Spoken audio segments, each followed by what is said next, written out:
Maman, regarde, j'ai 14,73. Maman, j'ai 14,73, s'il vous plaît. Mettez-le pour ma mère, ça. Pour certains, bac en poche, ça y est, l'école est finie.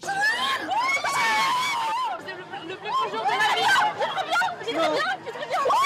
J'ai une mention bien. Une mention très bien. Pour d'autres, il va falloir se replonger dans les révisions. Enfant soldat en Afghanistan, puis victime de torture à Guantanamo, où il restera détenu pendant 10 ans, Omar Kader sera bientôt dédommagé. Car pour certains, c'est l'histoire d'un enfant manipulé devenu arme de guerre. Les traumatismes qu'il va garder à vie, pour moi, c'est impossible de le chiffrer. La Cour suprême a reconnu en 2010 que le Canada a violé les droits d'Omar Kader. Et il aurait même droit à des excuses officielles. Pour les conservateurs, comme pour la Fédération des contribuables du Canada, c'est un affront. Les contribuables canadiens vont donner 10 millions, 10,5 millions à quelqu'un qui a reconnu d'avoir tué un soldat américain, totalement inadmissible. Le débat sur le service public est vif à Berne depuis le dépôt de l'initiative No Bilag. Ou faut-il supprimer la redevance et donc interdire tout financement de l'audiovisuel public? Mais à l'heure du vote, la décision est claire.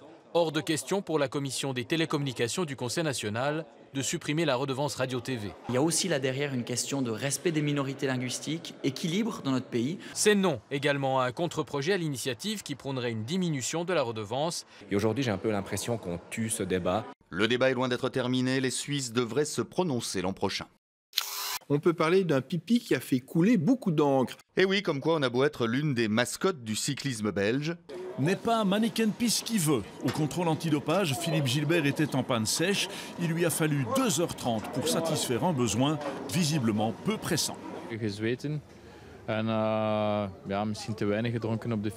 Rien de suspect donc dans ce délai étonnamment long. Les médecins spécialistes sont formels. Pour peu qu'il y ait un certain degré de déshydratation, ce n'est pas exceptionnel. Gilbert explique qu'avec ses 2h30, il reste loin des records. Un coureur un jour a mis 7 heures pour uriner, un autre 8.